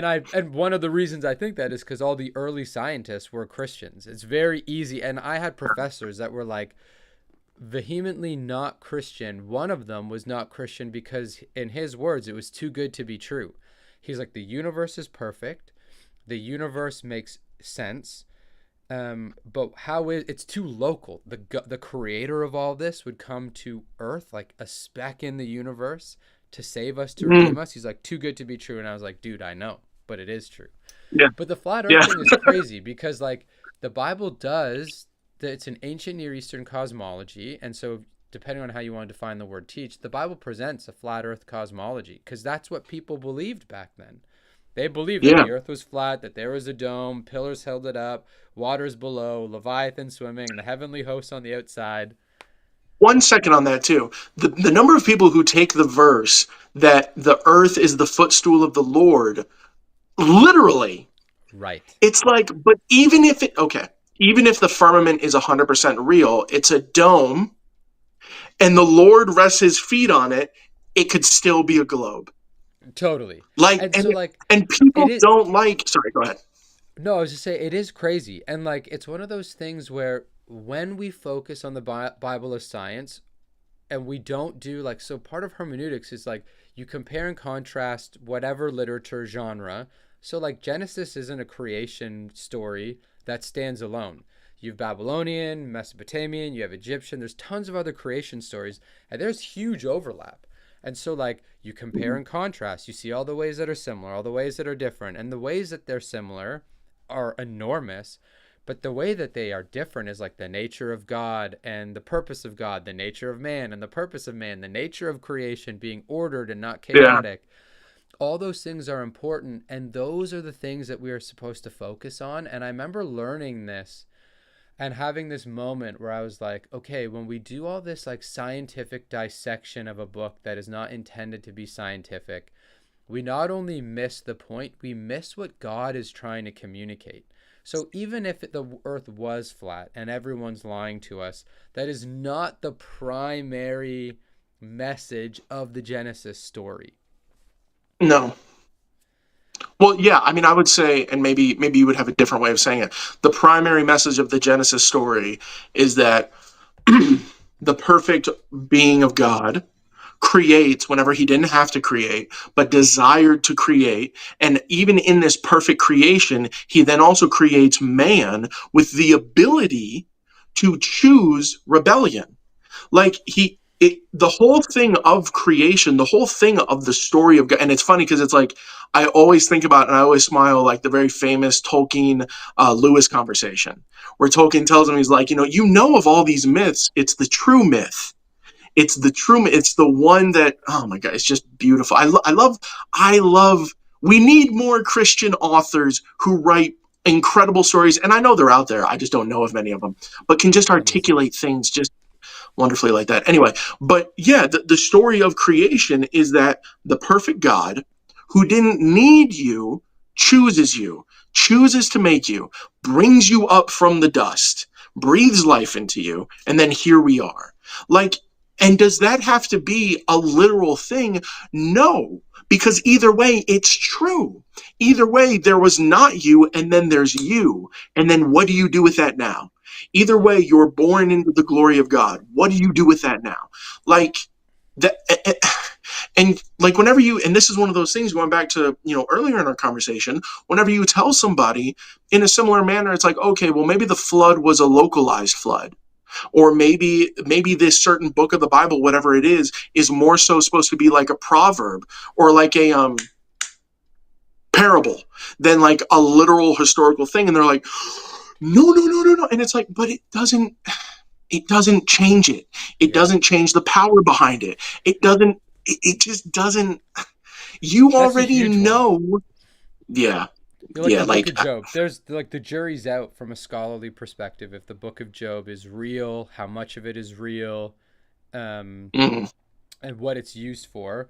But at the end of the day, you do have a theological slash philosophical, like if Job was even, if he existed, or if he's just like an ancient Hebrew philosopher writing, being like, hey, is God just? How do we conceive of God if his most faithful servant suffers? And maybe they're working right. through the problem of suffering from a philosophical perspective. It doesn't matter if he exists or not. The essence of the No. stories, same. So there's tons of stuff like that.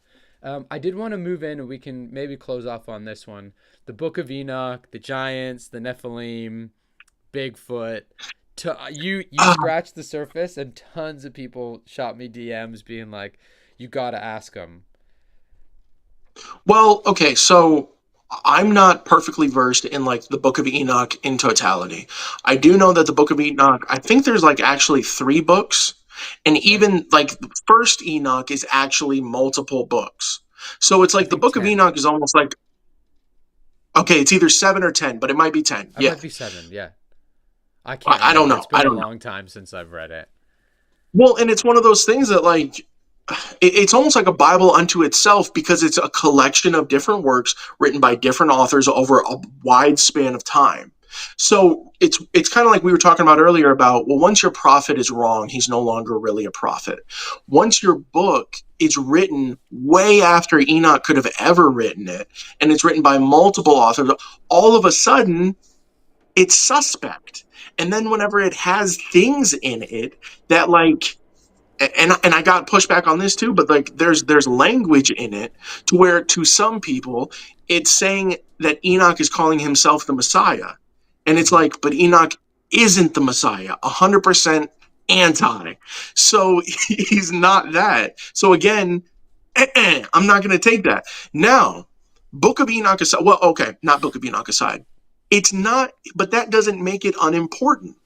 It's Right. almost like if it just makes it uninspired, but it doesn't make it unimportant.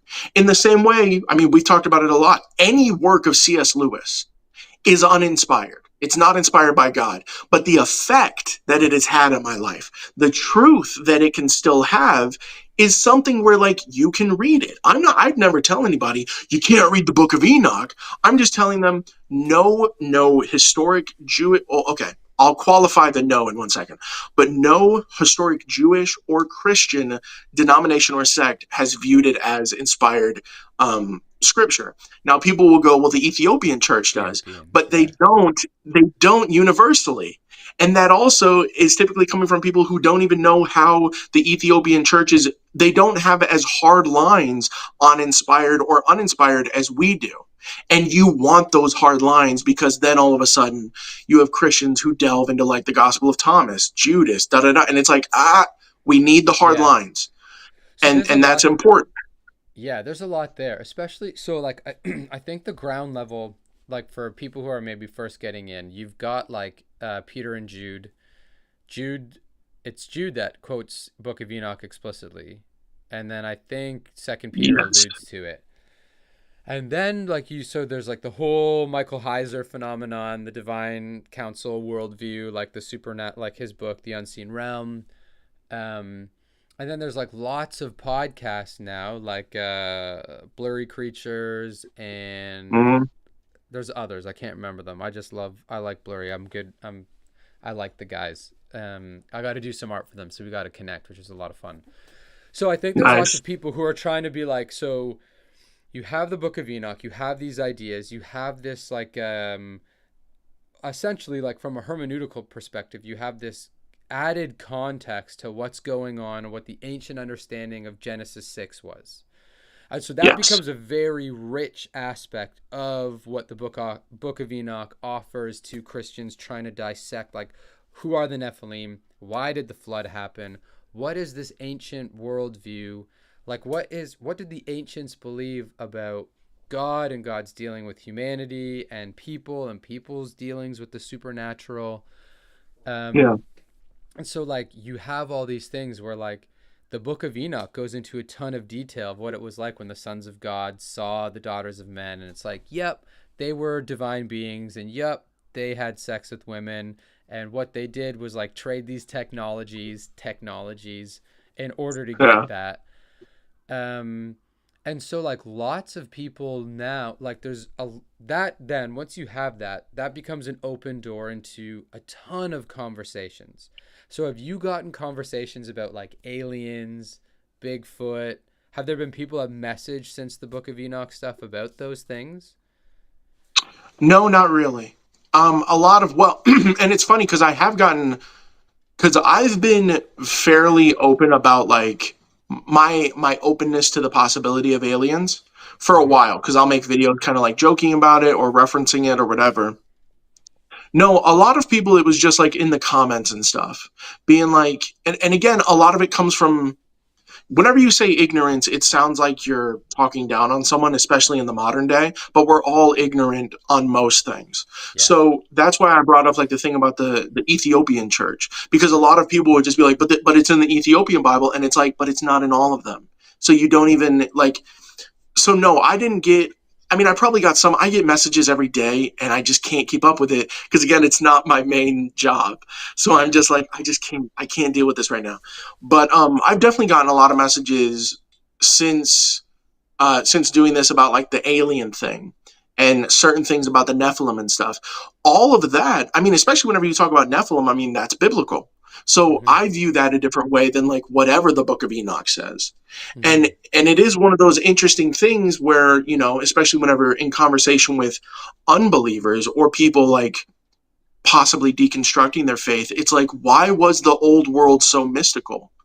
And the new world, it seems like it's very not that.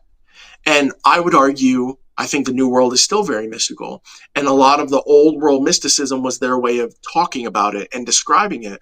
But at the same time, I think if we do that too much, if we water down the supernatural too much, then again, we're not getting the not the fullness of God, because I mean, I don't think we can comprehend the fullness of God and like the supernatural, but we're missing things that are in there for a reason.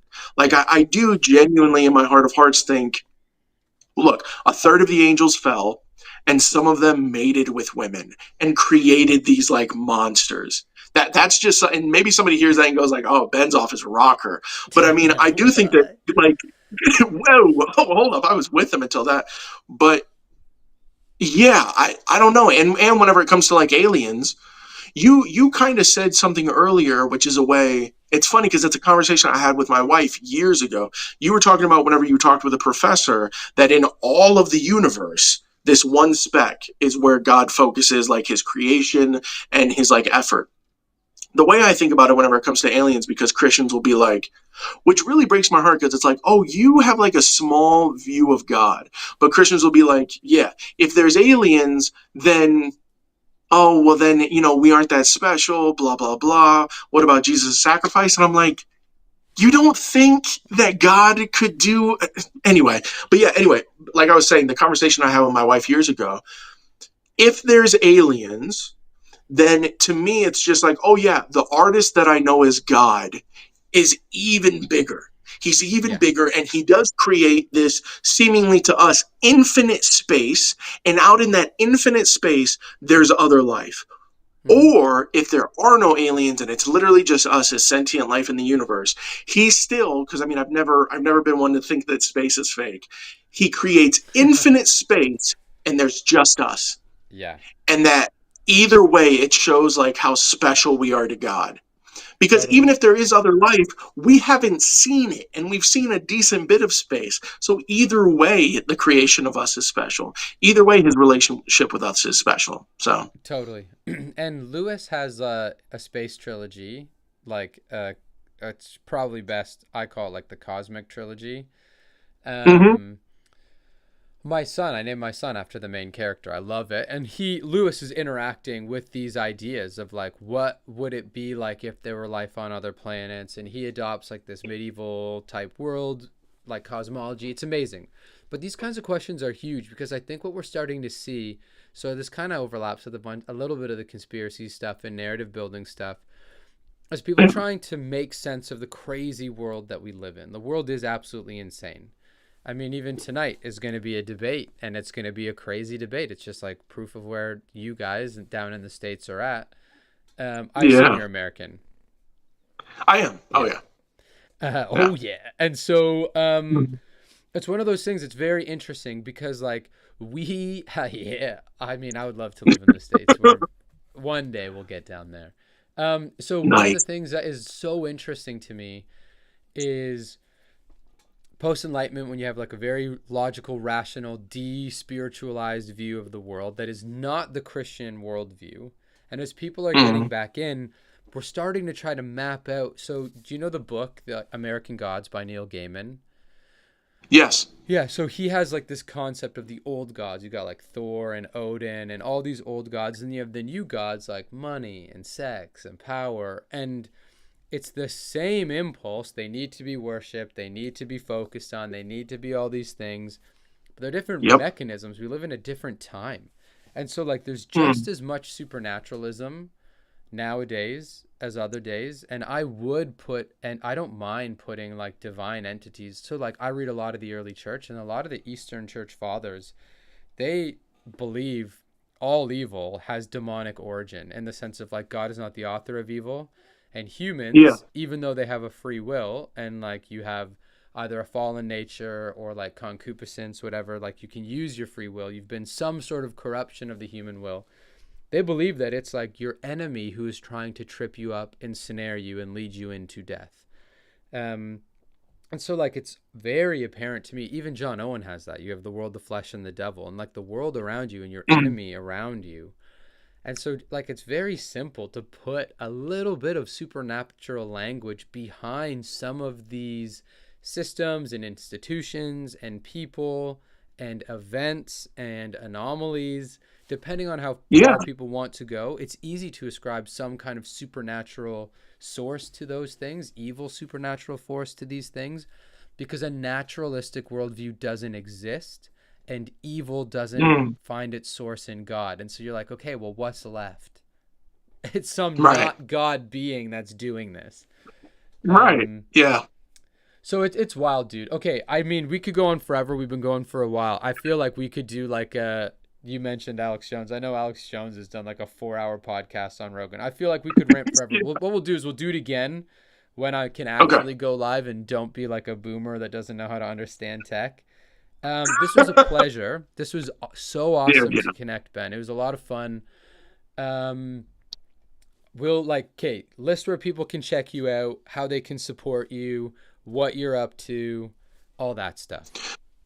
I mean, I'm the Lord's Giant on everything: YouTube, Instagram, TikTok. I don't post as much on YouTube, but I'm trying to get better about that. Yeah, and if you're looking to like support me or support what I do, you can click my link tree on like Instagram or TikTok. Yeah, I mean, as far as things I'm doing, I'm trying to get better about doing stuff like this and get a little bit out of my comfort zone and like just talk to people that I don't like know super well and stuff like that. And by the way, I couldn't agree more. This was awesome. I really enjoyed this conversation, and we genuinely definitely need to do it again. Yeah. Um, yeah, like yeah, that's pretty much it. You can find me online as my name, but Yeah, I will. yeah, I'll push you to the people, dude. This was great. Honestly, a pleasure. Love what you're up to. Love getting to hear a little bit more behind it. Well, like what the motivation is, all that kingdom stuff. I will. and also, whenever people go checking me out online, they will see wonderful artwork by this guy named Josh, who just Yeah, made a stellar profile picture for me. And I just keep getting compliments on that. So dude, I thank you love to again hear for that. doing that. Yeah, honestly, a pleasure. I like one of the things I will say. One of the nicest things about doing art is I just get to connect with people because Mm, I get to say yes to who I want to say yes to. Whenever someone cool messages me, I'm like, oh yeah, let's go. And so that was a nice way to like cross the bridge of like, hey, I know we would yeah. vibe. And so like that's one of the reasons to go all the way back to the apologetics thing. That's why beauty and art is so important to me. It just like lets you cross bridges Mm, that other things wouldn't. And mm. so yeah, it was a pleasure to do the art for you, dude. You're a gem. And I'm glad that it worked out. It's a good vibe. It's a good vibe. Dude, this is amazing. Real Much real love. quick, and I know you're wrapping it Okay. up, so I apologize. But just to talk about very quickly, part of the reason that I do what I do in and this is why I think spreading the gospel is an important part of apologetics, is the gospel is like the most beautiful thing. It's the beauty of God and his hand coming down and grabbing a hold of like Peter sinking in the water. And that is why so much of what I try to do online is express my joy that I find in the Lord in that. And even though I don't do it through artwork like you do, I think there's still, again, not to toot my own horn or whatever, I think there's still beauty in that. There's still beauty Yeah. in like the things that excite and the things that bring us joy. So yeah, man, this was awesome. I This is like you so said, I could fun. do this literally all day, but yeah, especially talking about all kinds of crazy stuff. And we get right at the end, we get into the crazy stuff, and then it's like, so anyway, next Yeah, time peace out. we will. Well, that's a good cliffhanger. And I was praying the other day and I was like, Lord, you know what? If for some crazy reason something blows up, I would literally love to do something where people could come in person because there's so much more life when we get to be in person. So doing this over screen was great, but one day we'll meet, have a big chat. But dude, this was an honor. So much love.